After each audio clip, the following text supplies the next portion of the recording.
Nation, we are back. It's a ShieldMore party, y'all. Let's get it.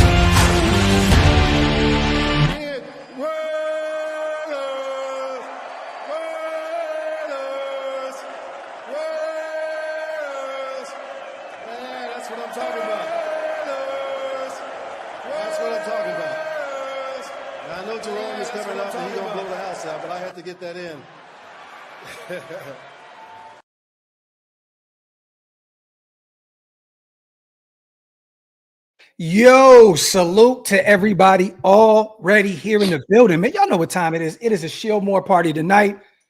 One of our guys is not going to be able to make it, Mr. Wasted Talent, Mr. Raider Unlimited.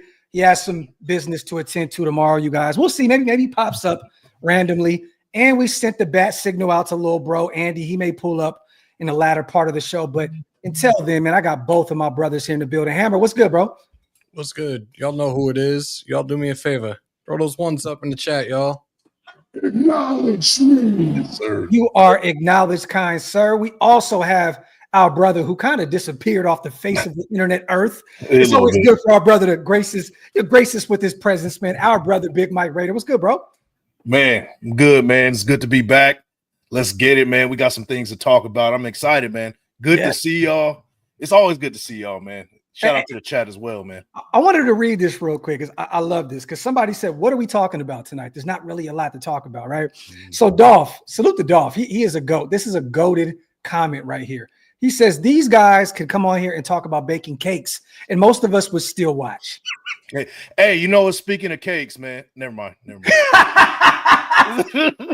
I have a feeling I knew where you were going with this. Yeah, don't mind me, bro. It's Sunday, you know. Was it some WWE shit? It could have been. You never know. Okay. We could have went anyway with that one, but hey, you know. Salute to low life Ray. He says, Dolph, you ain't wrong. Salute to my guy. Salute to Raider on becoming a member on both channels. We appreciate you, man. Also, you guys, salute to our brother Big Mike, man. Make sure you guys go over there. We cannot connect the channel. We had some technical difficulties tonight, but moving forward, we will have it fixed. Make sure you guys go subscribe to our brother Big Mike Raider. We're trying to get him back into the swing of things this season. I know last year was a tough season on all us Raider fans. You know what I mean? So it was really, I know Mike is just like, I'm ready to pack it up and get the fuck out of here, man. But I know you got life and you got a career and family and all that good stuff. But if you guys want to see Big Mike back in the fold, man, full time next season, do me a favor. Put a 1 in the comment section and let our brother Big Mike know that he is well needed within this Raider stratosphere that we call Raider content on YouTube, man. Also, go subscribe to our brother Hammer. If you guys are not subscribed yet, Hammer, let them know where you're at, where to follow you if they're over on my channel. Raider Nation News today. You could either put that or search Hammer's House on YouTube, and it's pretty much at the very top. So make sure to hit that button, y'all. Much appreciated. Love it, man. Salute to everybody with all the ones in the chat. We appreciate all the love. Raider Rider, once again, appreciate you, man, for becoming Green Dot Gang. If you guys want to become members, become Green Dot Gang, hit the links. They're pinned up on both mine and Hammer's channel. And Big Mike, do you have a membership over there yet? Not yet, but we about to get it started. There you go. So make sure you become a member. Activated again. Hey, we got it, man. Big Mike Raider, search. That's the first thing that pops up. When you get there, you guys know the deal, man. Like the thumb, hit the sub, and share with your folks. Big Mike Raider. Salute to BS Sports, man. Well, Will Be Sports? Salute to my guy. We're going to start here. So I know some of you guys probably seen the news earlier that Shedeur Sanders decided to not throw at the combine. This has kind of been a offseason, trend for him. Went to the Shrine Bowl, didn't participate in any of the football activities. He is going to be interviewing you guys, which is great because there's all these fake narratives about him having a questionable, character and so on and so forth. So I like that he's going to be out there speaking to general managers. I seen it live and live in color at the Shrine Bowl, him speaking with the GM from the Titans, the Browns, DeBall, the Giants head coach. What do you guys think about this? Because I'm going to be honest. You guys know I'm a Shedeur advocate. I don't like this. I don't like this at all because I know people were saying that Caleb and Jaden Daniels didn't throw last year. Yeah. That's cool. This isn't that situation.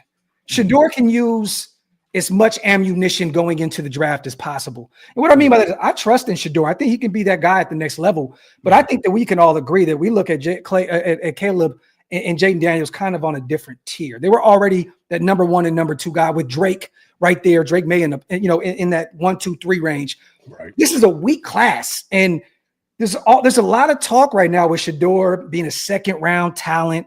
A lot of people think that he may drop down boards. Mel Kiper stated that, a lot of teams don't like his skill set at the next level and so on and so forth. I just thought that maybe he could have built up a little extra credit at the combine, throwing with some unknown receivers because he's going out to Colorado to his pro day to throw the football. But once again, he's going where he is comfortable with the receivers that he's accustomed to throwing the football to. We're going to start here with Hammer. How do you feel about him not throwing at the combine? Is it a big thing? Should we not blow this out of proportion? Or do you think that this is something that we should have an issue with? Are we blowing out of proportion, or is the media blowing out of proportion? And now we have to talk about it because these people like to talk out of their asses. At the same time, I was going over this for a good couple of weeks in terms of Mel Kiper Jr. doing his spot on ESPN Radio New York, talking to draft, talking about these first couple of picks, talking about Shedeur, talking about Cam. And it's like he's changing his fucking story week after week after week. And now you're coming with this. Oh, teams don't like his character. Da-da-da-da-da. It's just more bullshit from ESPN because, again, who is Shedeur Sanders linked to the most right now going into this upcoming draft? It's Raiders 1A, Giants 1B. Yeah. Who does ESPN love to shit on? Oh, the Raiders. Yeah. That makes perfect sense. At the same time, yes, in my opinion, I don't think Shedeur is at that top tier that Caleb Williams, Jaden Daniels, Drake May were on going into last year's draft. Do we want to see a little bit more of them? Combine, pro day. Yes, we didn't see him in the Shrine Bowl. Yeah. His very last collegiate game was a dumpster fire in a sense. Yeah. Got sacked, 9 times? 9 times. Yeah. I thought the kid was going to die out there. He didn't have a bad game statistically by any means, but yes, they got blew out. Yeah, I get what the combine's for. You got the guys that want to participate. He doesn't want to. Maybe daddy was in his ear as well. No disrespect. Yeah. Oh, for sure. For sure. We know he'll go in there, do his interviews. He'll probably knock those out of the park. And everybody's going to have to wait to the pro day. And you just talked about it. Him doing his pro day, yeah, he's going to be throwing the guys that he's comfortable with. Well, what happens when you go to the NFL? You have a well, you get an off season to develop that chemistry. Yeah. But look, it's a whole new thing. You're going to be throwing to a whole bunch of new guys that you never threw to before. Yeah. Just get the work. Get the work. Big Mike, how you feeling, man? Are they blowing this out of proportion, bro? Or do we have some type of, or does the media and fans kind of in outrage have a point here? I think that it's a little bit of both. And I will say this. I say that it's kind of you can't get any higher where he is stock wise. People are saying that second round is where he's going to, he's in that second round range or late first or whatever. Yeah. I think it's a lot of smoke. We saw this a couple years back with CJ Stroud, him kind of getting knocked back with his stock allegedly, right? Mm-hmm. And it turned out that he ended up going exactly where everybody thought he was going to go. Yep. I think it's all smoke and mirrors now. But the one thing that's going to help Shedeur Sanders to help his brand is speaking in front of people right now. That's going to help him more than actually throwing the ball right now. Yeah. He's going to let his, like I said, he's going to let his tape tell the story, right? Yeah. Yeah. And he has his tape is going to tell the story. Yeah. Ton of tape. Jackson State as far back as that. Yeah. Right. This year, last couple years, the offensive line for Colorado was letting him down. The run game let him down. The run game was letting him down. One-dimensional offense. They run in 10 personnel. Yeah. They're not really, they're real one-dimensional. Yeah. And that hurt Shedeur Sanders in that BYU game. That's Definitely. why he got sacked 9 times. Mm-hmm. It's not necessarily him being a terrible quarterback. Yeah, you could say they maybe held on to the ball a little bit longer, but he's a playmaker. Yeah. You got to look at it from that lens that this guy is he's trying to make plays out there when he's working shorthanded, trying to get it to those big time playmakers. So yeah, maybe he took some sacks that he shouldn't have, pause if necessary, but super pause. But it is what it is. I think that it's going to be the interviews that's going to really help him out as far as building his brand, making his stock rise a little bit more. And then that pro day, let's be honest, right? With quarterbacks, we like to see them in the pro days more than we like seeing them at the combine. Yeah. The combine is, measurables. They're throwing in a contained environment. You're not really seeing much. You don't really get a good grasp. Now I know that we saw last year with Michael Penix Jr. Yes. His stock rose a lot in the combine. Yes. But also the kid out of Tennessee, Milton as well. Right. A lot of people were talking about him because he threw the football out of the damn arena, out of the damn stadium. Right. But I think for Shedeur, I think like we already know when it's all said and done, he's that top 5. He's in that top 5 window. He's 1A, 1B to Cam Ward. I don't think that has changed. I don't think anything's going to change that.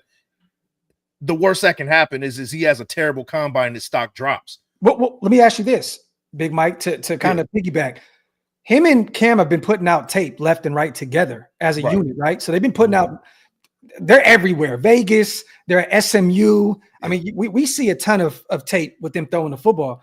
Right. But how do you feel about this if Cam Ward goes out there at the combine and throws the football and Shedeur decides not to? Is that a knock to Shedeur? And is that a clear advantage for Cam Ward to be the top quarterback in this very thin class that a lot of people think? I think Cam Ward, he kind of gets a black eye a little bit, a slight bit, because remember, he sat out that second half of that bowl game. Yeah. So to me, it's broke that record and sat out. Yeah. So it's almost like it kind of evens out at that point, right? I like that. You're right. I think it really doesn't matter whether or not. Well, it does matter if Shedeur throws the ball, but it can only hurt him rather than him going out there and having a good combine. It really doesn't make much of a difference. But if he goes out there and stinks it up, his stock drops. It's being confirmed that it pretty much gets confirmed that where he's supposed to be second round, it's solidified right there. And that only hurts him. Yeah. One thing that he can improve on is his relations with the media, his relations with people in front office and all that stuff. So speaking is only going to help him out. That's my thing. He definitely cleaned that up at the Shrine Bowl. Like I said before, I watched him talk to general managers, scouts, fans.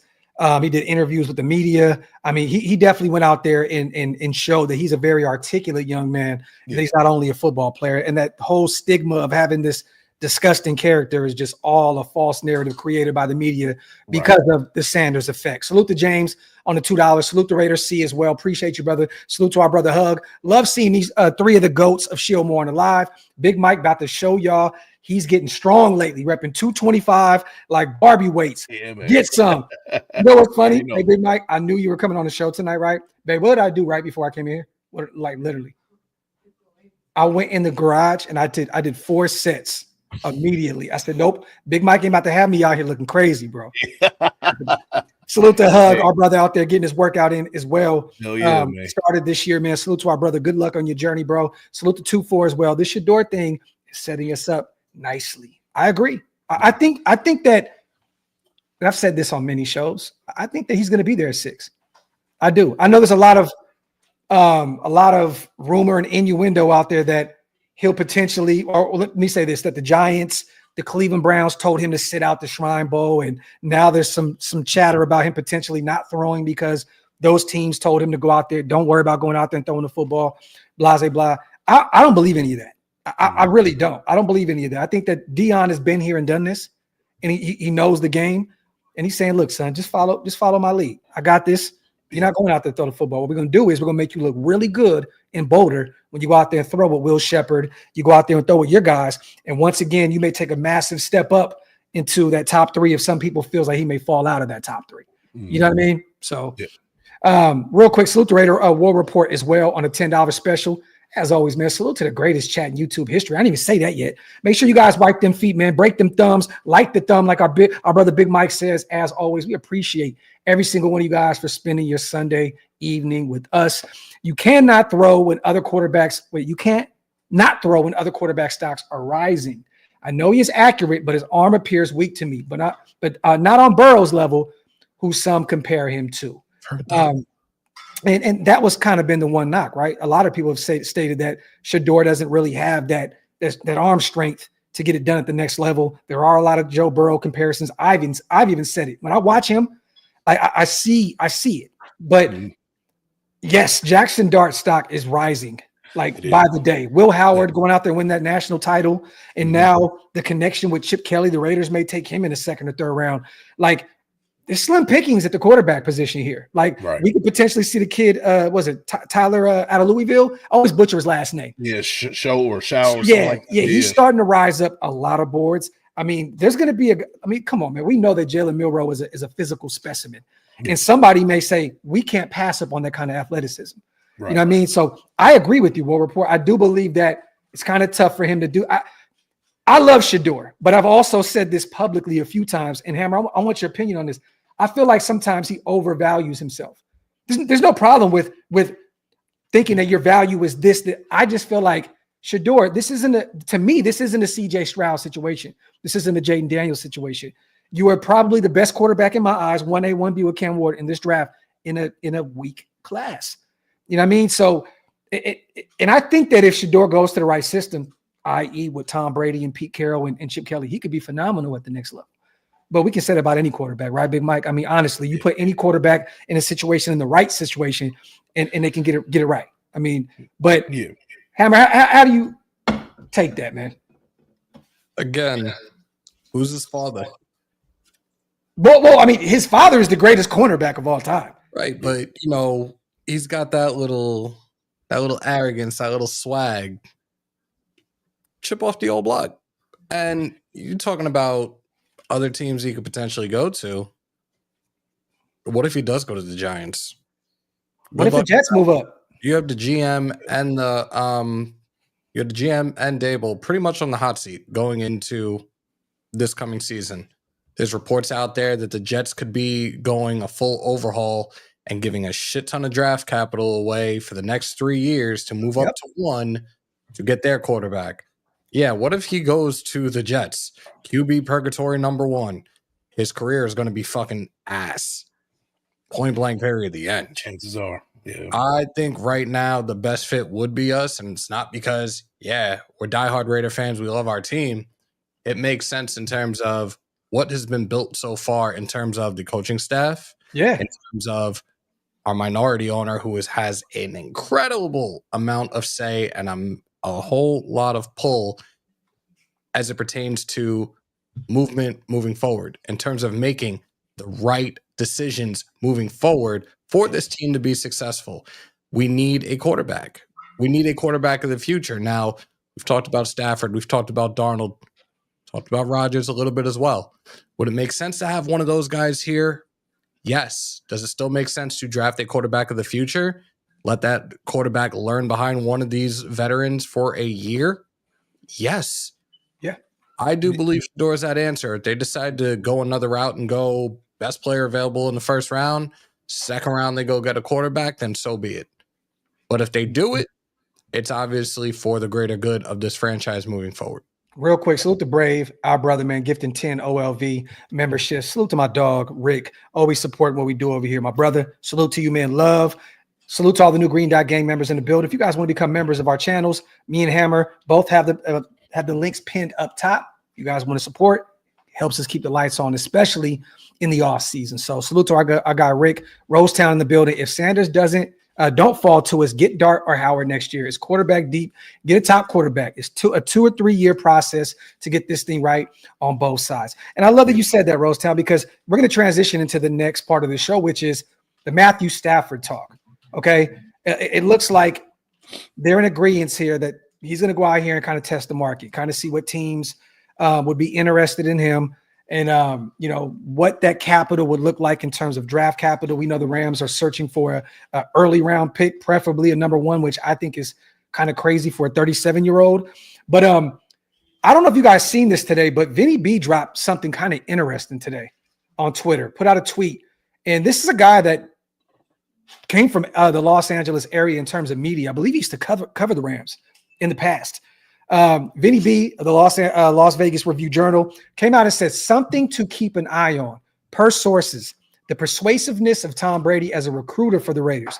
It will make things interesting during free agency and maybe even in the trade market.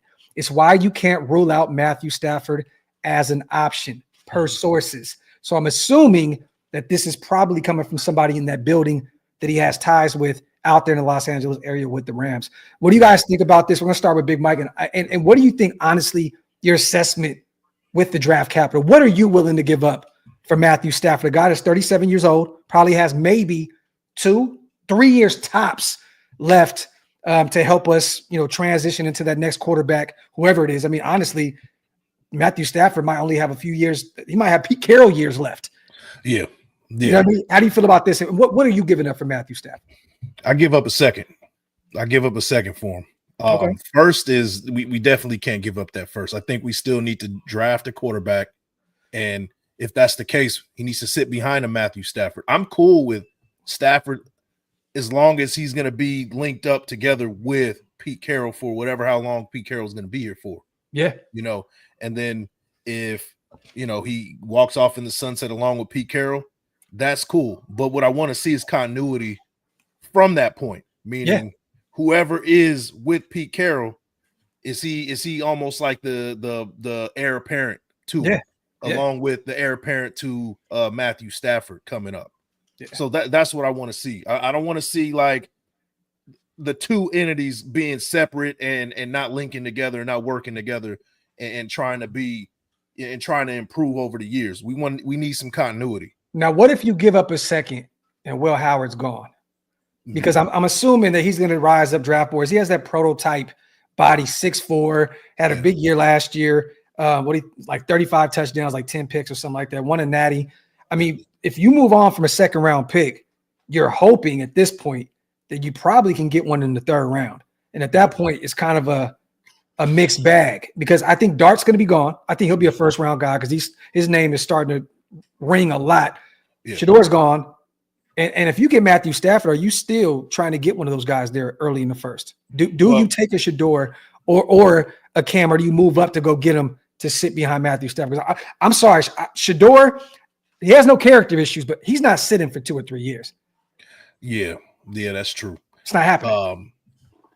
In that case, you would have to. You got 2/3, right?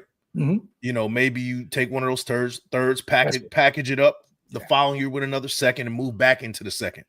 There's still ways to get back into the second round without, just being like, you can give up the second and be like, all right, we got our eye. Just watch the board, watch what's going on.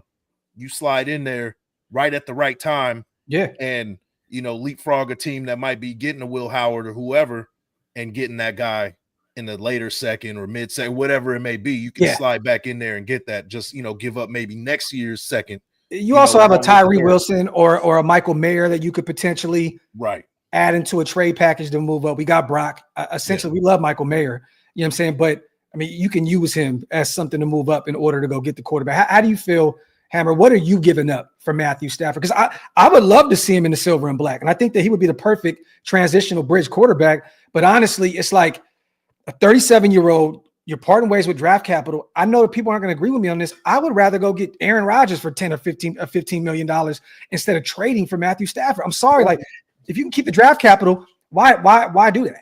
One, when it comes to Aaron Rodgers, you won't have to trade shit and you won't have to pay him that much. You can give him the league vet minimum because the Jets are still paying his shit.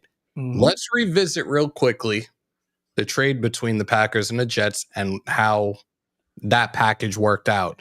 The Jets got Rodgers and they moved up 2 spots with the first round pick. They went from 15 to 13. Mm-hmm. And a 5th round pick. Packers received the 2023 first, 2023 second, 2023 sixth, conditional 2024 second that became a first if Rodgers played 65% of the plays in 2024. It's really tough to say because I really do not want to give up that first round pick. Yeah. Especially where it's 6. Where are the Rams? They're like 23, 24, something like that. Yeah.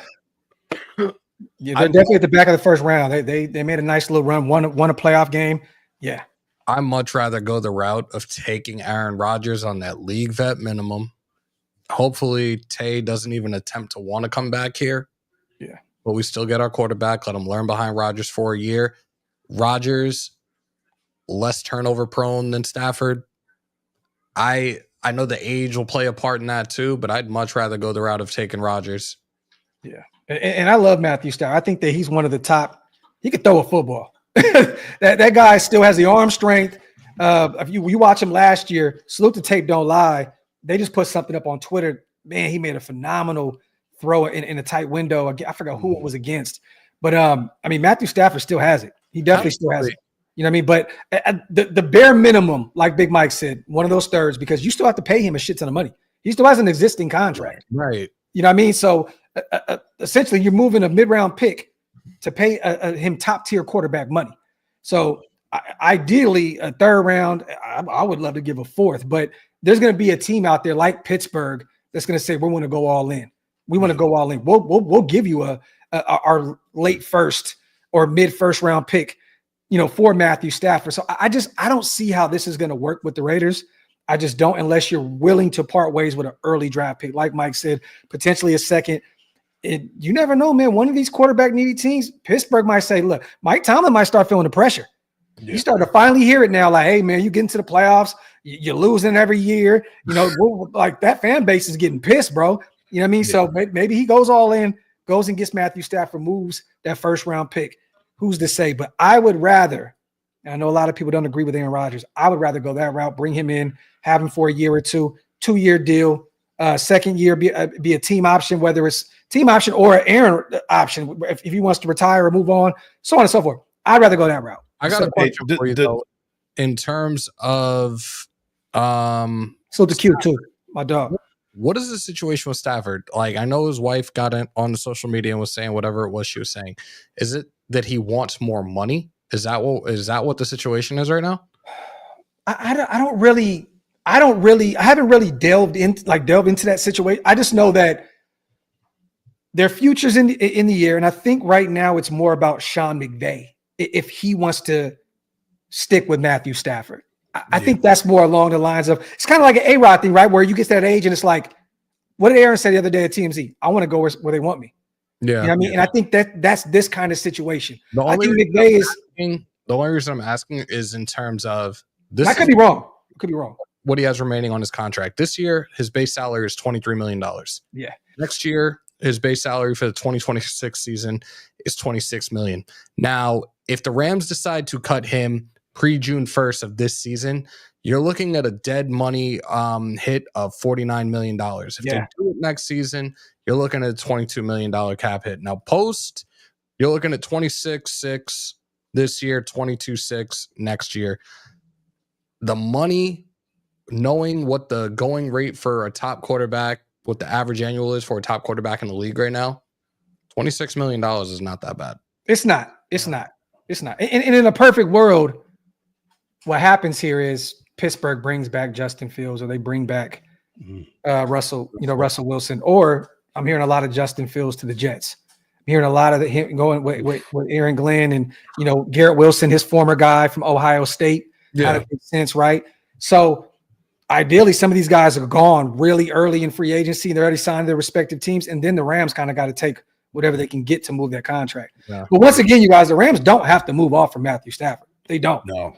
They don't. It's a matter of, and the Raiders have been guilty of this. You keep somebody just for a little bit too long, and now you're stuck with a guy who's, not really performing at the level he's supposed to be performing according to what he's getting paid. Yeah, they might be looking at it a little early. Let's move on from this before it kind of goes downhill. You see what they're doing with Cooper Kupp. They're trying to.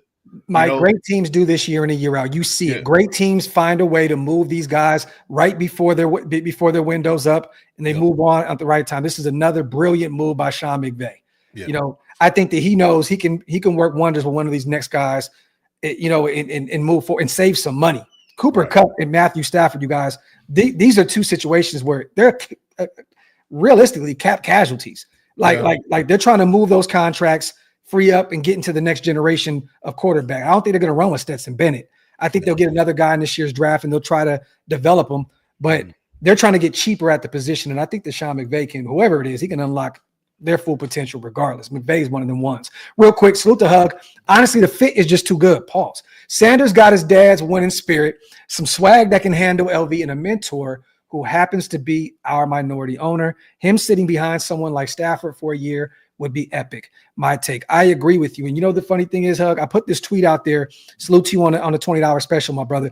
The thing is, I don't know if you've seen the Big Mike, but it's going to be very telling because there's a lot of talk about Tom liking Shedeur. There's a lot of talk of, Mark Davis, liking Shedeur. There's a lot of talk about him being a perfect fit in Las Vegas. Well, we're going to see here in a minute how Tom Brady actually really feels about Shedeur Sanders. Because honestly, he can have Shedeur. Tennessee is flirting with the idea of moving that number 1 spot. Cleveland, what are they going to do at the number 2 spot? They may move it and go full rebuild mode. They may move Myles Garrett. Who's to say, right? But it's going to be very telling here in the next few weeks to see what direction they're going to go in because Tom Brady holds all the cards in this situation. It's funny that people were saying that he doesn't have the greatest arm in the world. Yeah. Tom Brady didn't have the greatest arm in the world either. Nope, not at all. And if he's been learning under Tom Brady, that's the perfect fit, right? Yeah. And on top of that, the offense we're not necessarily running a vertical attack either. No, that's not what we're going to be running. So, he fits in with what we're doing. It fits in a lot of RPO wise, like RPO and things. Running the football a ton, which he hasn't never had before. So that is the thing now that we're talking about, and we're talking about this system. Aaron Rodgers ruptured his Achilles. Is he really as mobile as he once was? No. Is he going to go back? Are we going to go back to seeing the discount double check? Probably not. Stafford. I don't really see Stafford running a whole lot. So realistically, are they going to kind of water down the offensive scheme for one of those quarterbacks if we in fact get them? And then go back to more of the RPO once if Shedeur is here and is ready to be a starter? Like, how is this going to work? Well, honestly, the thing is this. You want a dual threat in this system. You definitely do. But you don't need a guy that's going to go run the football a million times. Last year, Will Howard had 226 yards on 105 carries. That's not earth-shattering, right? I don't think that they want a guy that's going to go out there and run the football a ton in this system. There's the reason why they're going to go probably double dip and maybe even get a running back let me say this. Sincere's under contract. Dylan's under contract. I think they're going to get 2 in the draft. Either way, they're going to ground and pound the football. I feel like they're going to go and take somebody in free agency at the running back position. We're going to talk about that here in a second. Then I think they will probably take one running back somewhere between 2 and 4, and maybe get a second one probably in the 7th round. Is it going to be Henderson or Judkins? Maybe a Chip Kelly guy? Maybe. Okay, salute to Rick, man, gifting 10 Raider Nation News Today memberships. Our brother Rick, we love you, bro. We appreciate you. If you guys want to become members, once again, hit the links that pinned up top. We got 1,000 people in the building. Salute to everybody watching on Hammer's channel, my channel, Twitter. Salute. Just make sure you guys get those thumbs up, man, and also hit that subscribe button if you guys are not subscribed yet. Raider War Report, I would give up a second for Stafford, draft GT in the 1st. If we can rob Seattle and get DK for 3rd, then we're cooking with grease. So, all right, I really feel that. City of Squala. That was probably one of the best ones we've seen tonight. Holy shit. Yeah, that's nice. I'm not going to lie to you. It's clean. That's a good look, man. That's what I would do. Need a quarterback in that situation. Hey, real quick, Tiff said, you didn't mention Mike's channel right there. What are you doing? I said, oh, shit. I've been mentioning Mike's channel the whole time. The mother of ShieldMore, Mrs. Graphk Raider. No, but go ahead, man. My bad. Yeah, I was referring to that previous super chat, man. It's that seems like a pretty good plan, man. Especially if we can get DK for 3rd. Now you got 2 serious wide receivers with a very underrated Jacoby Myers and a DK Metcalf who's a vertical threat. Okay, well, all your salary cap is gone. You're paying Matthew Stafford. You're paying DK because you're trading for him to give him a new deal. Yeah, he's on a expiring deal here.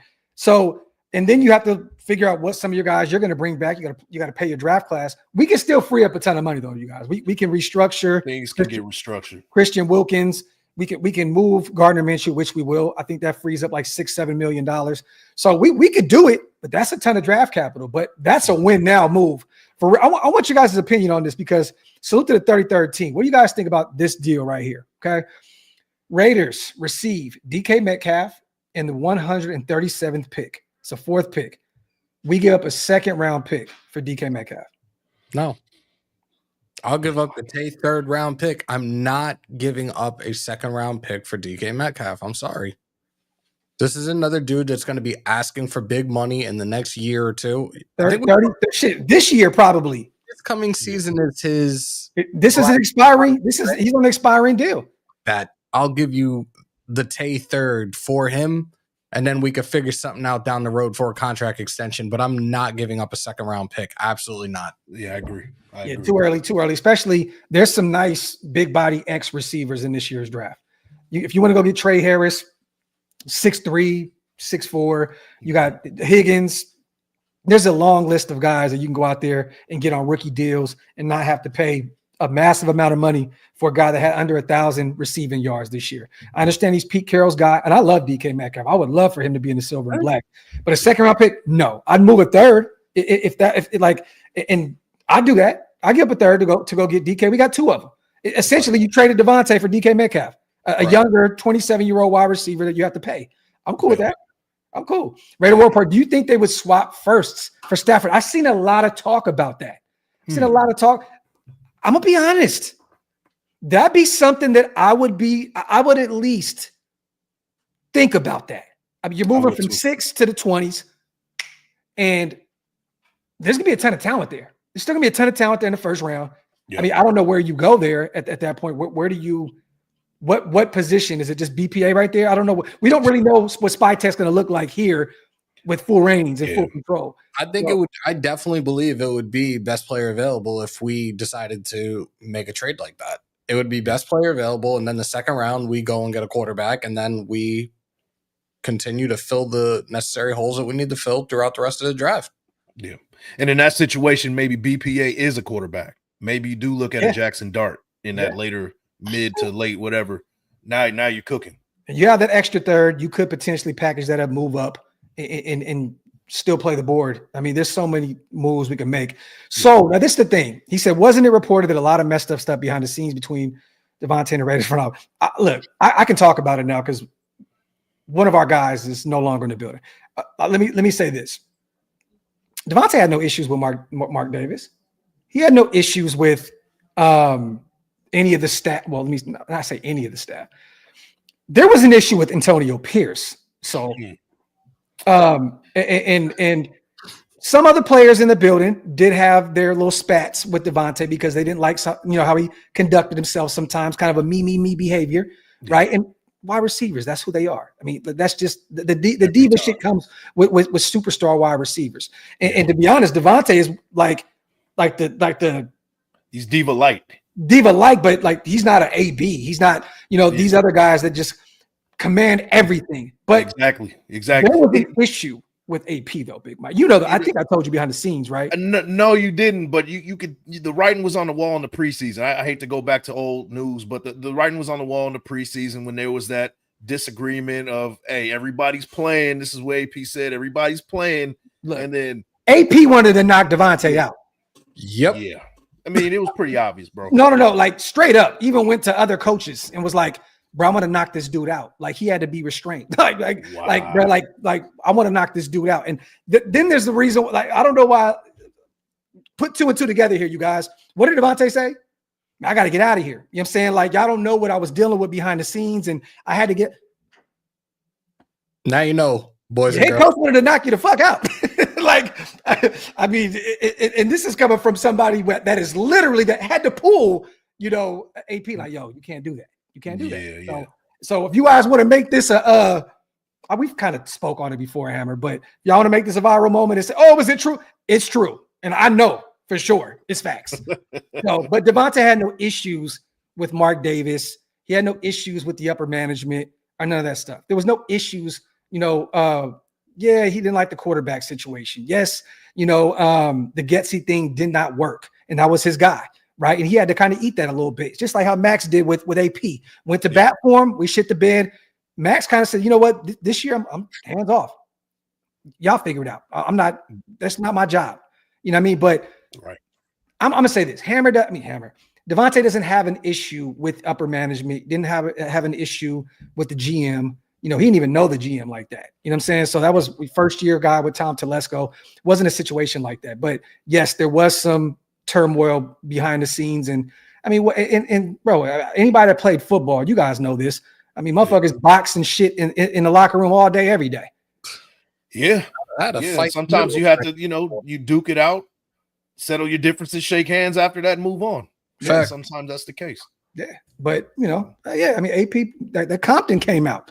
It's about to be real Compton on EPA, real life beef. And Davante was on a flight to New York.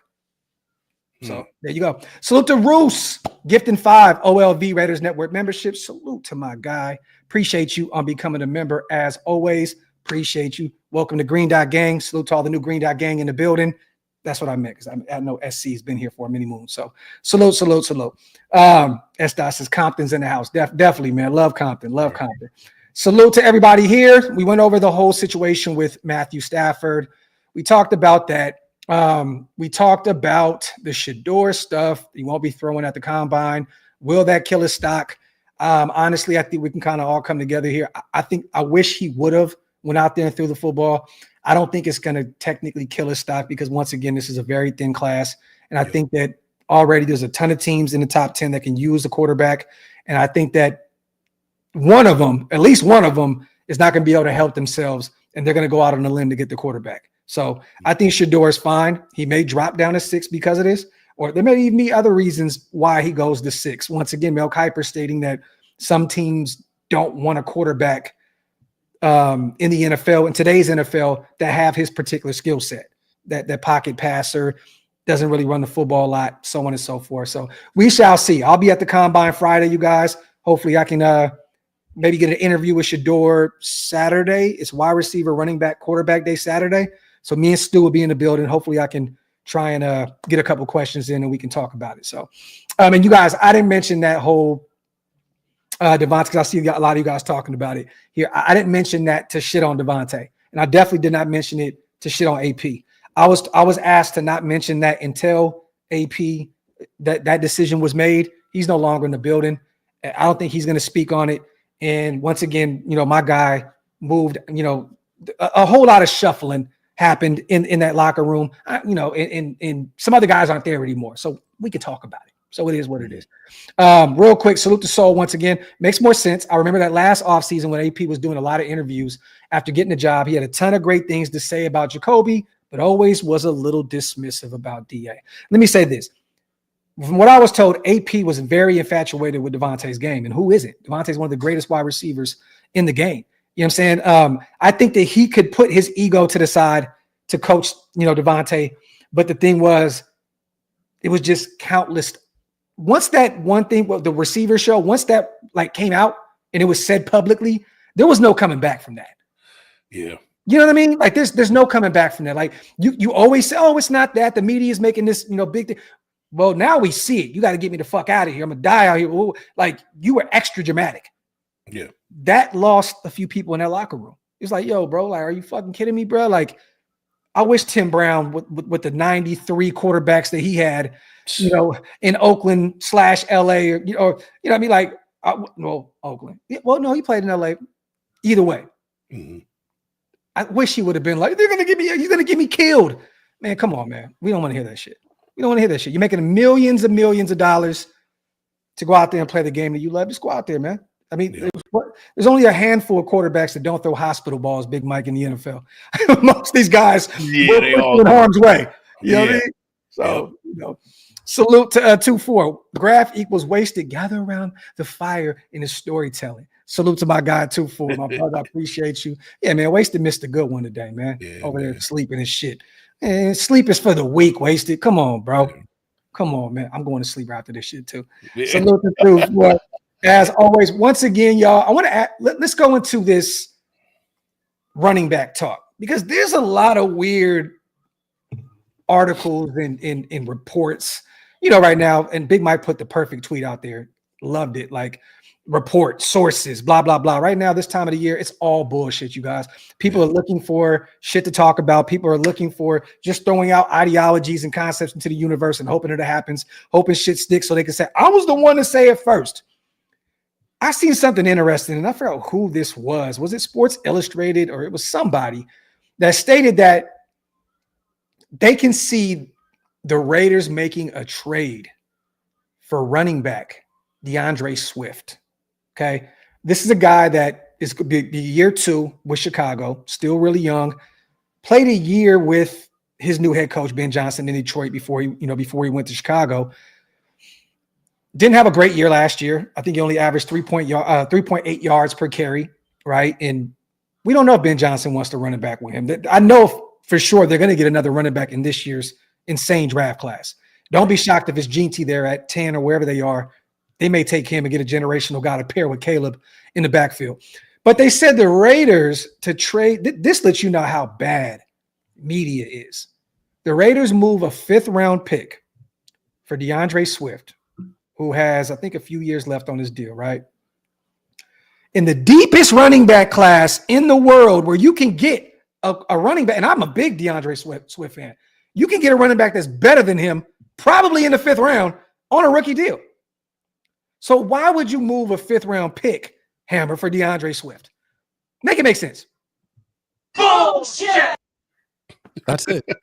That's it. Like, come on with that. Like, there's a pretty decent list of free agents. I see somebody in the chat just asked about Kamara.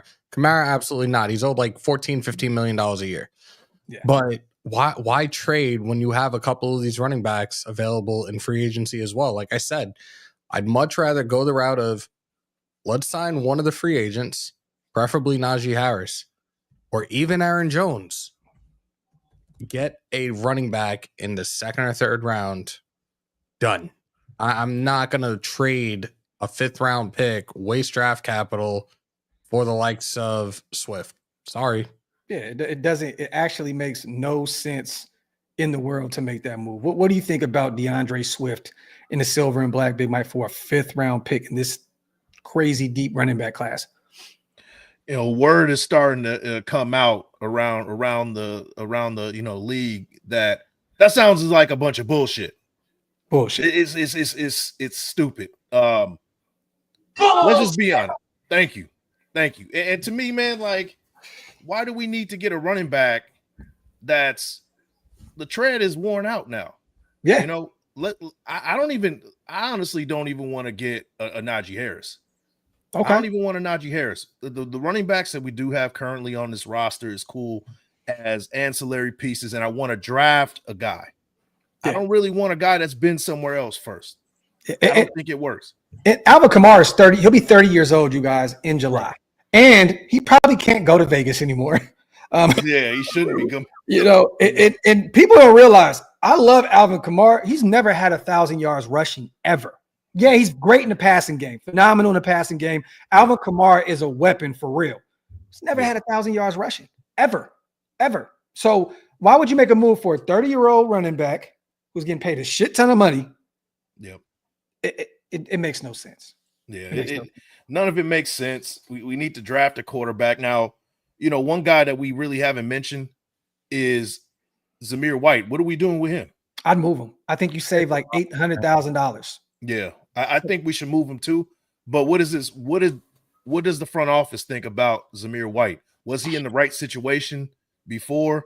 How do you use him? Can we still use him? He's on a contract year. Yeah. You know what I mean? Can we get the best out of him this year? I'm not saying he's a starter. I don't think he's a starter. He should have never been a starter to begin with. But can you have him as your second running back and you bring another guy in? Or, Scout had an interesting take on that, Big Mike. Scout had an interesting take. I said, let's move Zamir White.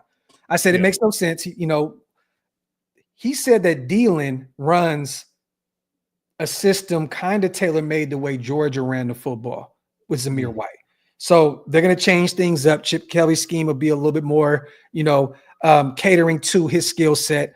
So he said that he expects him to remain on the team next year, or at least get through training camp. And because I'm like, look, bro, just move him. You can almost damn near save $1 million. Think about this. You move Zamir White and you move Gardner Minshew. I think you have like $7-8 million right there. Yeah. You know what I mean? You already have Sincere, who kind of showed you what he can do at the end of the year. You have Dylan Lowby, who you have no idea what the hell he can do at this point. Yeah. You know what I mean? Like, is he going to get a shot this year? And then once again, a deep class. And then there's some interesting names out there, like Hammer said, Aaron Jones, a guy that's getting up there in age. But I don't know what is that money going to look like. Maybe if we do bring in Sam Darnold, they bring they got that camaraderie out there the year together in Minnesota. I mean, maybe that happens. Or honestly, you guys are not going to agree with me on here. 2 years of being injured, but Nick Chubb, look, if he's healthy, right, he has to take a 1 year prove it deal anyway. No one's going to sign Nick Chubb to a massive deal right now. And honestly, I think he remains in Cleveland regardless. Yeah. But Chubb would be interesting depending on the price tag. If he was inexpensive, someone you could bring it, I think he would fit perfect in what Chip Kelly's trying to do. I think that'd be a phenomenal pickup. Aaron Jones's market value right now as it stands is $5.6 million. He made $7 last year, so it dropped. Yeah. Nick Chubb's calculated market value right now is 3.3. Hey, I mean, you get him as long as you're not going all in on a Nick Chubb to be your guy. You got to draft another guy. But I'm all right with it. Money wise, it makes sense, and if things don't go well, now you got Sincere, you got, whatever's going on with Dylan Lobby, to kind of, combine and bring that same kind of production. And then you got what you would assume whoever you draft is going to be your starter. Yeah, and he wouldn't have to be the workhorse. Big Mike Chuck could come in. This is a guy before these 2 years where he was injury riddled. Yeah, he averaged over 5 a clip his whole career. His whole career, he can get it done in a passing game. He can run the football effectively. Once again, it comes down to, will he be able to play? Is he going to be durable? But a 1 year prove it deal, man, and no state tax. Bring him on in. I would do that. Only if you take one running back in this year's draft. If you take one. If you double up, Chubb, then doesn't matter. Move on. Go wherever you're going to go. Stay in Cleveland, whatever. But I would love to do it if we brought in just one running back. I would love to bring him in. It's gonna be interesting to see what we do with Zamir White. That's one guy that a lot of people are just assuming that he's gonna be gone. We don't know. We don't know. He should be gone. I think all of us agree he should be gone. But his 13 fucking horses with blinders have better vision than he does, bro. And, originally we talked about it. Like, Zamir did not want to be in Vegas. You know what I mean? Like the year prior to last year, where he kind of showed some signs of life at the end of the season, like he was really like missing the South. He wanted to, he was just like, Vegas is not the move. I miss my horses. I miss my farm. Like, he's a country boy at heart. You should probably go to the Saints. Go to the Panthers. Go to the Panthers. I'm pretty sure he lives in the Carolinas, bro. Go to the Panthers, then. Go be the third option in Atlanta. Yeah. I mean, hey, go back home. Send us Algier. I'll be all right with that. Yeah. All day, every day. Salute to Troy. Brady said his best attribute is he could read the defense. Salute to my guy, Troy. And that's something you can't teach. Salute to Top. Yes. Najee, I think he is the one to pick up. Zeus is gone. He can't play 2 bad knees. I said all along, he was no way close to being a Jacobs type talent. This is the thing. Najee may outprice himself in Las Vegas. We talked about the Marshawn Lynch connection. Lynch is close with Pete Carroll. He's signed with the marketing agency of Marshawn. He's a Bay Area guy, very familiar with the Raiders and grew up watching them, right? I can definitely see the connection there. But if he commands $7 to $10 million a year, there's just no way. Yes, he's had over 1,000 yards rushing every single year, but I think he's only averaged 3.2 Hammer, something like that. He's been heavy volume. Yeah. He has a bad O-line out there in Pittsburgh these past few years, so they've struggled there. Also, but he's a dual threat. He can get it done in the passing game as well. So it'd be interesting to see, just not at the price tag. What is his market value, Hammer? Isn't it like $10 million? I could have swore it was like $10 million. While Hammer looks that up, man, salute to everybody here in the building. We got 1,100 people rocking with us. Wipe them feet, y'all. Hit them thumbs up. Once again, I want to thank our brother Big Mike for pulling up on us tonight too. Spend a minute. We know he's busy with doing everything he's doing. Me and Hammer do at least a show a week together, but it's always a blessing to have our ShieldMore brother, Big Mike, out and rocking with us. So once again, if you guys are not subscribed to our brother, Big Mike Raider, YouTube, go over there and hit that subscribe button. My fathers, can one of you guys put Big Mike's link to his channel in the chat if you can? If you guys can, leave, hit the subscribe button, pull back up. So Najee's market value as it stands right now is 9.2. For his career on yards per carry on average, for his career, his yards per carry average is 3.9. Okay, 3.9. I was off, way off, but still. I mean, that's decent. It's anything flirting around 4 is what you want, to be honest with you. But that's not what we thought he would be coming out of Alabama. Right. We thought this was going to be a guy that was going to come in and take the league by storm at the running back position. That's true. And it just really hasn't worked out. And now he's kind of the number 2 guy behind Warren in Pittsburgh. Yeah. You know what I mean? So I mean, it could be a situation where we see a second win, similar to what we've seen with Saquon Barkley, Josh Jacobs. Everybody figured that these guys were kind of on their back end of their prime, and they kind of picked up where they left off. So, bro, salute to Where's the Fleck. Chubb and Junkins would be fire. Salute to my guy. I would love it if you got a healthy year of Nick Chubb, dog. I'm saying. I mean, I know them injuries were nasty. What the first one was? He tore his ACL, right? Completely tore it. Didn't he tear it twice or something? Yeah. Or? Didn't he break his foot last year or something? Or what was it? It was a foot injury last year. Yeah, it was nasty. It was something bad. Yeah, he got his leg all twisted up or whatever. Yeah, man. Yeah. It's nasty work, man. But if Nick Chubb comes back healthy and good to go, I would love to take a look. So look, we're gonna say this, you guys. There are some interesting names out there. I'm gonna bring these up real quick. Free agent running backs. There are a few names out there, that we can definitely take a look at. And I wouldn't be shocked if Pete Carroll went out there and got a veteran in free agency, but I think that it'd be a cheap, inexpensive kind of what's the saying I'm looking for? Reward. What is it? Low risk, high reward type pickup. That's why I think that Nick Chubb would be a guy that would work wonders, with Chip Kelly and Pete Carroll if he's healthy. But we talked about Aaron Jones. Raheem Mostert was just cut from Miami. He could be 33 years old this year. He's up there in age. Najee for sure is a name to keep an eye on. A.J. Dillon has not been great at all. I thought he was going to be a monster coming out of Boston College. Yeah. Didn't really do too much out there in Green Bay. Big monster. Legs look like fucking tree trunks and shit. Yeah, he's a ribeye away from being a fullback. Yo, no disrespect, but it is what it is. There's another name out there that kind of had a nice year, not last year, but what would you guys think about bringing in Javonte Williams? He's only 24 years old. No. Okay. Hammer just shut that shit down immediately. What's going on with him? I'm not really too sure. Was his injuries or injury? He's dealt with some things. He's dealt with some things. Did he deal with one this past season? I don't know. They kind of had a committee of running backs. They never really committed to not one guy out there.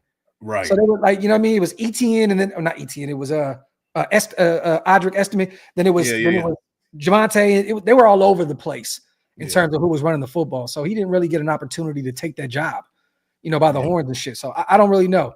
Yeah, Daniel Cash is Sean Payton's system. Facts. Yeah, you kick the tires. I think you take a flyer, at least give him a workout, see what you're working with. He's 24. 24. I mean, J.K. Dobbins is out there. He's 26. And, bro, he looked phenomenal at times. And then, got injured a little bit, still dealt with that. His market value is 4.1, 2 years, $8 million. I don't think that's bad if you can get a healthy J.K. Dobbins, but that's still a major question mark. I'm looking at these other names, Samaje P. Ryan. There's not really Kareem Hunt will be 30. And he came off the streets because they needed to bring in a running back. These guys, right? I mean, fucking Trey Sermon. Elijah Mitchell cannot stay healthy. That was a kid that I was really high on, but he can't stay healthy at all. Jordan Mason. 49ers running backs, man. It only seems to work there, though. Shanahan, right? It's the Shanahan special, bro. But Jordan Mason's an interesting name to keep an eye on. He's only 25 years old. How many running backs to San Francisco went down with injuries this past season? All of them. Like, I feel like Jordan Mason was injured every other week. Yeah. Like, no exaggeration at all. So I don't know about that, bro.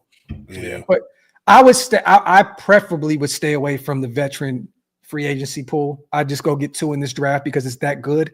Yeah. But if you're going to go that route, I would look at Nick Chubb. I think that would be the guy. I would not mind Mostert for the simple fact, and hear me out, that dude is a guy that you can have for goal line situations because he is a touchdown machine. Anytime you get in the red zone, that dude seems to be very successful in finding his way into the end zone. Like, I wouldn't mind having him there, and potentially whoever we draft at the running back position, potentially be that number 1 and have Mostert be the number 2. Yeah, that's a guy you bring in after training camp. You know what I mean? I'd much rather have him in the backfield over Grandpa Abdullah. Madison was productive for the most part, but he was productive in goal line situations. You know, he gave us some touch. Somebody had to score at some point, and Madison was the guy to do it. Yeah. But I mean, I would rather have Raheem Mostert over Alexander Madison again. Yeah, that's a fact. But I would stay away from. He's 33 years old, man. Could you imagine bringing Amir Abdullah and Raheem back? And Abdullah may stick around another year for special teams purposes. Oh God! Yeah. I'm just saying, man. I can see him back. I mean, I'd rather allow him to walk, but he's a locker room, leader. They love him out there. He could be like that kind of. What needs to be lobby spot though. I agree. I think that year of him not going out there and really getting too many reps, and once again, what did Lobby say in every interview on his channel? He leaned on Amir Abdullah. Yeah. Abdullah was the guy he leaned on. Yeah. Veteran presence that kind of taught him the ropes, showed him the ropes, so to speak. Look, I agree. I think that Dylan needs to get those opportunities that Amir Abdullah. Go young at the running back position, man. Just go get 2 guys. You got Dylan, you got Sincere, 2 young guys themselves. Go young. Just get young. But if you're gonna go in free agency, go big at a low price. Like I said, like a Nick Chubb or one of those type of guys. Najee he's gonna be outpriced. Right. I think. Q says Khalil Herbert, Jaylen Warren would be nice. Warren's still under contract, isn't he? Thought he was. He's still under contract. And then Khalil Herbert, he got signed off the streets to Cincinnati, I believe. Because everybody, I think their starter went down. Yeah, but Zach Moss, right? Zach Moss went down. Be available. Huh? That was for the rest of the season, though. He should be available. Yeah, but I mean, bro, you signed him off the streets. Like you know what I mean? Like, look, if Luke Getsy was here, it makes sense because Khalil Herbert was a guy for him and they played under him with the Bears. Yeah. I'm not bringing in a Khalil Herbert, bro. Q says he's restricted. Okay. I wonder what that tag, what that price looks like. That's a guy you bring in if you lose a guy, though. That's not somebody that you start off with and then you're trying to build throughout the season with. That's somebody you bring in, just in case somebody goes down. Yeah, facts. Top Beat says, I think Docs will be doing those shows later in the offseason. Stay tuned. What shows are you talking about, brother? I didn't get a chance to see what bro said. Jaylen Warren's market value is $7.1 million. Okay. Salute to S. Dot. What I know for sure is whatever guard we do pick up, if minimum, he can leg squat 600 pounds and bench 29 plus reps of 225. Very specific, S. Dot. We have a beast on our hands. This is my foundation check marks at guard. Speak that shit, S. Dot. The trenches, God himself has spoken. Salute to S. Dot. It's not offensive line talk unless S. Dot comes in and spits that ism. Salute to my guy S. Dot on a 600 pounds leg squat. Salute to Troy. Squala, city of Squala. That shit is the most funniest shit in the world. Brady said his best attribute, he can read the defense. Doesn't matter how strong the arm is. Sanders fits perfectly with Pete Carroll. I agree, Troy. That's why he's my favorite quarterback in this year's draft. I think that he worked wonders with Pete, Chip Kelly, and once again would be able to handle all the noise and light that comes with Las Vegas. Salute to Troy, man, my dog. Salute to Hug Dizzle on the $5 special as well. ShieldMore game. Y'all get a pick first, second, and third. Who are each of you taking? Wait. What? So you get a pick first, second, and third. Yeah. Okay. Big Mike, you get the first round.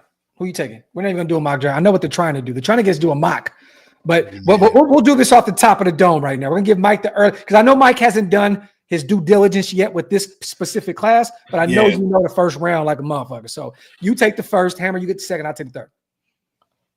Oh man, because it's a lot of moving pieces, right? Like, Yeah. Are quarterbacks dropping? Are they going to be picked 1, 2, 3? Then we We're got going to off of go. what you think. What you think can happen.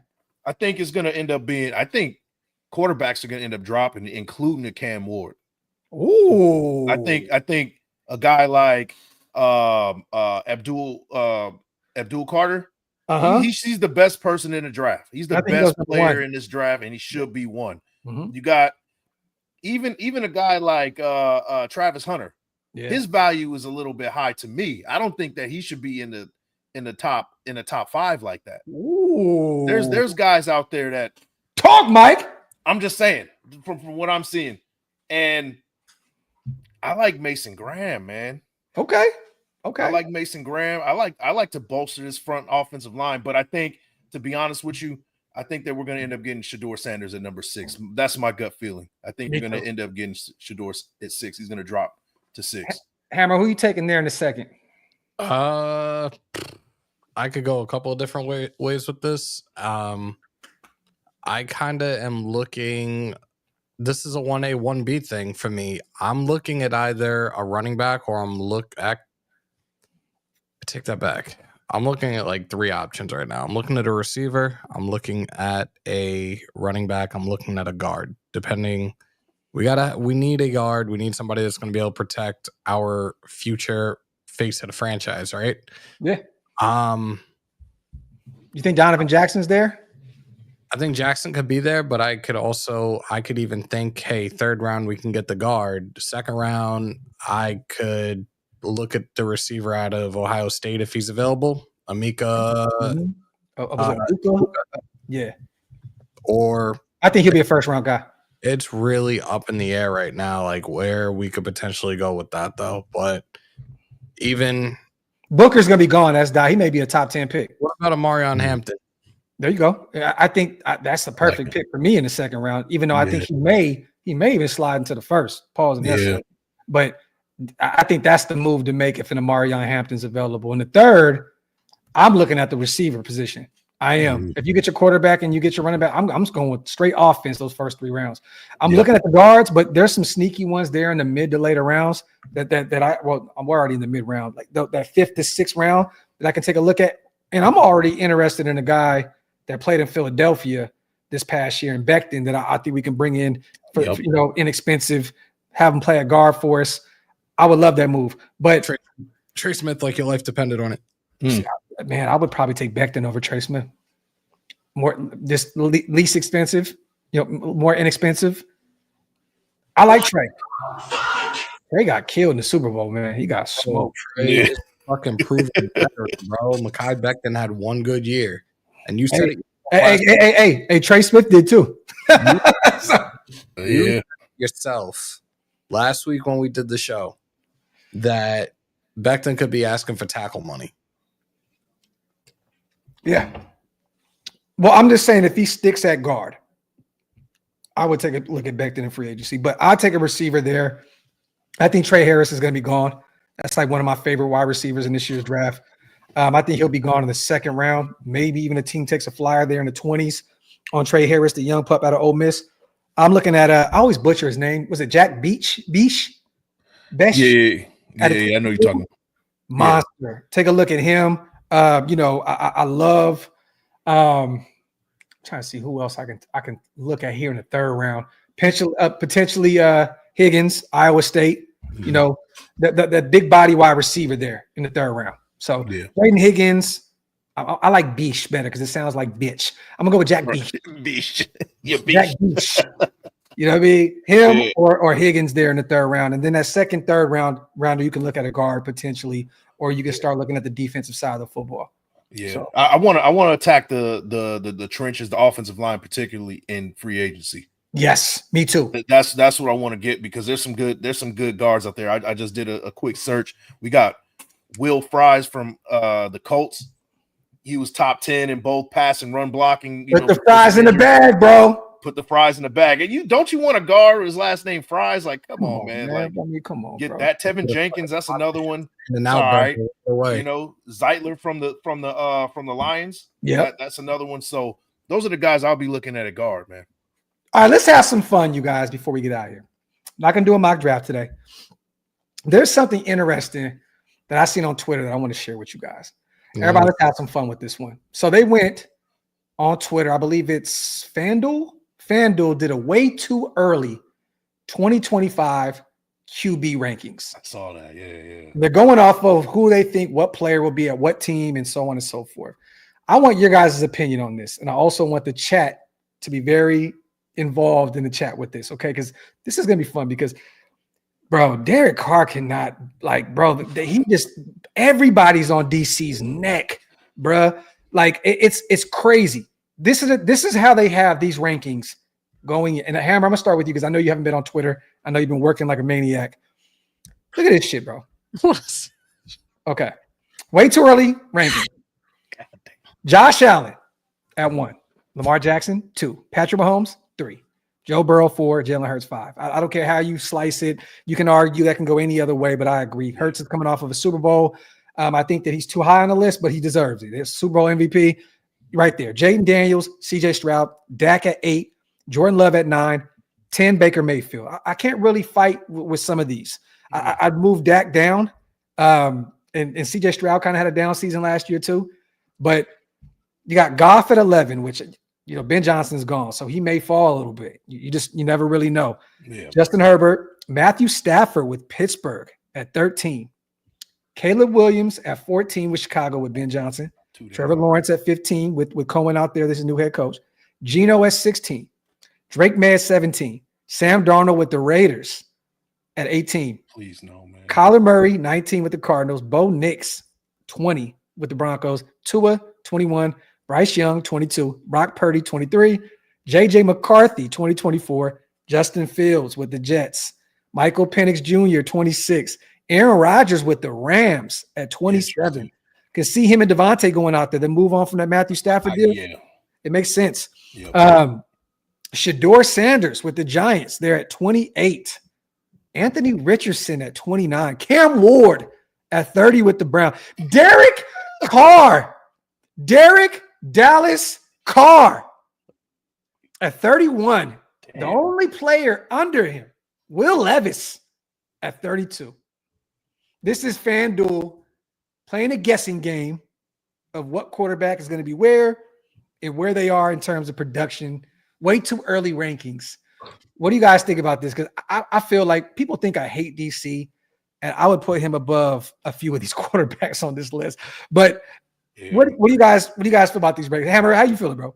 I think they got it wrong for the Giants. It's going to be Garrett Green or Quinn Ewers. Where's Jackson Dart? Somebody's bench? Yeah, somebody's bench. Okay. All right. I mean, Derek Carr it should even be on this list. No, Spencer Rattler should be. Right. I was about to say Spencer Rattler. They got Anthony Richardson over Derek Carr, bro. That's crazy. Anthony Richardson, he should not even be in the top 32. Bro, they got Justin Fields over Derek Carr. And this guy's a 4-time Pro Bowler. You know what I'm saying? Like, wow. That's crazy. That's a wild list. I'm putting this out here right now. The new Pro Bowl format does not count for Pro Bowlers. Like, fuck that. Keep that shit exempt. He's a 3-time Pro Bowler. But this is nasty work. But I want to ask you, what do you guys think about how they pinpointed some of these guys? Aaron with the Rams. Can you see that happening? I can. They've actually been talking about that for about 2 weeks now. So I think it is a possibility. What about Justin Fields to the Jets? Him and Garrett Wilson, still young. Pair those guys up. Ohio State. That's a horrible matchup. That's a horrible. Who was their offensive coordinator? And who did Aaron Glenn sign over there to be their OC? Let me look this up. I don't even know. Yeah, man. Purdy down at 23. And this kid's supposed to be looking at a $50-60 million deal out there. Yeah. They look like 23 is crazy. They got Bo Nix regressing in year 2 with Sean Payton to 20. Sam Darnold at 18. So essentially we have a middle of the pack quarterback there with Sam Darnold. How do you guys feel about that? Man, I want to give Sam Darnold a chance, but he really, really I was off the bandwagon with him when he was saying he was seeing ghosts when he was playing the Patriots a few years back. I know that was early in his career, but man, that's an ugly look, man. I know he's gotten a lot better. Yeah. There you go, Hammer. Right there. Tanner Engstrand is the Jets offensive coordinator. Oh, he said Nick Caley from the Rams. Nick Caley. What? Did he go? I'm looking at the Jets official website right now. It says offensive coordinator Tanner Engstrand. Bro said Carr over Darnold. Yeah, man, I'd rather have Sam Darnold 10 times out of 10 at this point in their career. Now, I'm taking prime DC over Sam Darnold for sure. For sure. Yeah. It wouldn't even make any sense. But right now, we're talking about the Derek Carr that played last year with the Saints. Oh, come on. We're not doing that, bro. Yeah. But what do you think about the Matthew Stafford connection with Pittsburgh? That'd be interesting. They got to beef up that O-line out there. Yeah, I can see it. But who are their receivers? They got Pickens, and they're going to Pickens is going to be gone. How do you know that? I had heard talks about that for several weeks. He's probably not going to be back there this coming season. Hey, we'll give him the Raiders. He's a head case, bro. Fits right in. Hey, let them finesse us like they always do. Get a 3rd and 5th out of us for George Pickens. Still always find a way to get us, to give us a head case for a mid-round picks. Find a way to just reunite really quickly and have Stafford and Kupp goes to Pittsburgh. Hey, that's a good point. Somebody said that Russell Wilson's not on this list. And understandably so. I mean, they went on a 5-game skid last year, to end the season, and Russ didn't play that great.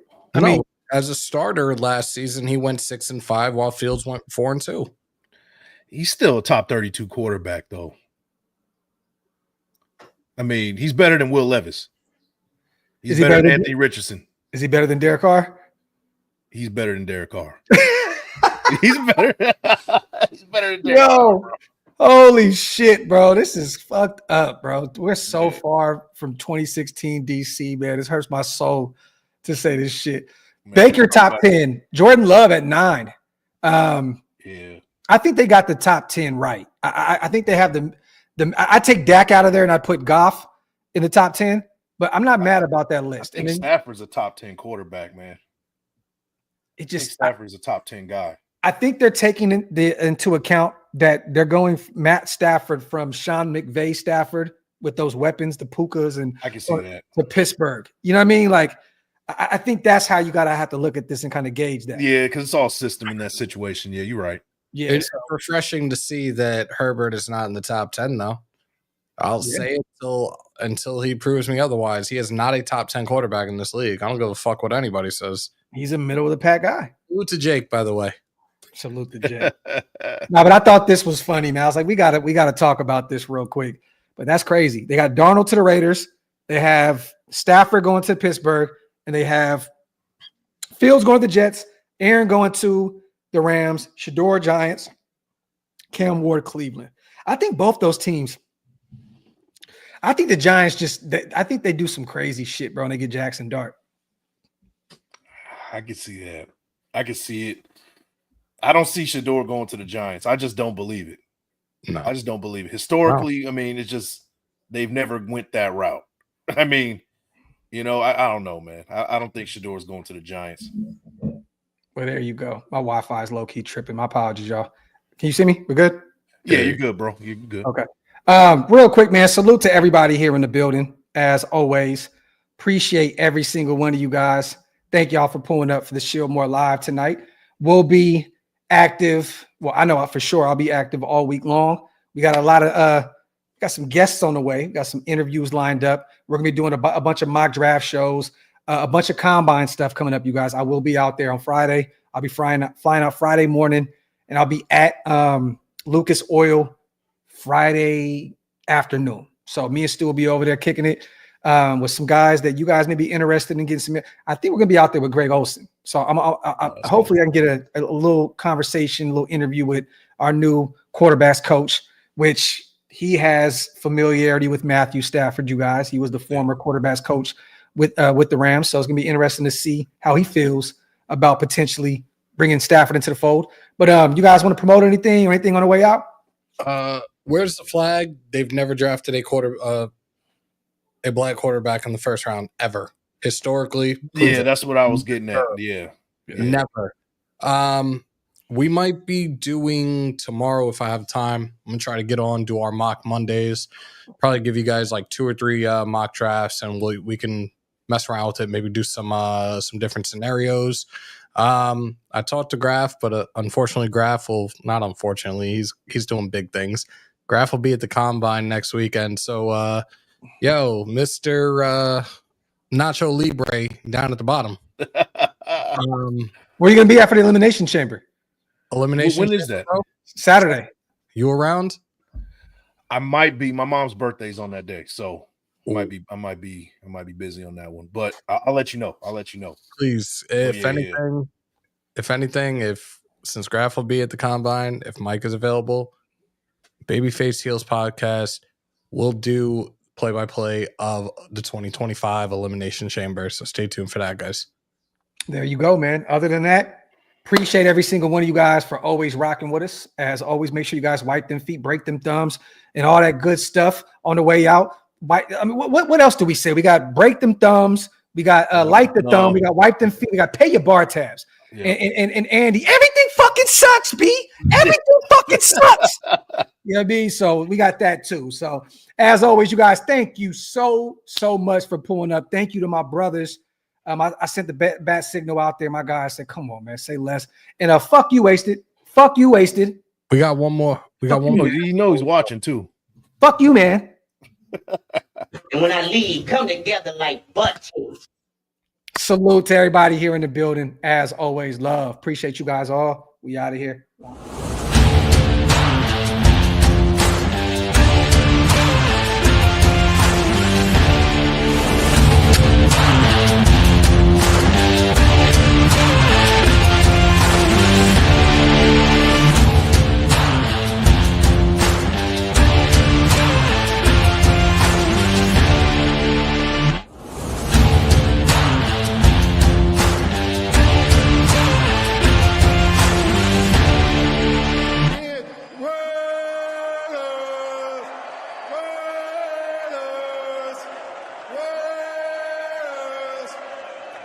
That's what I'm talking about.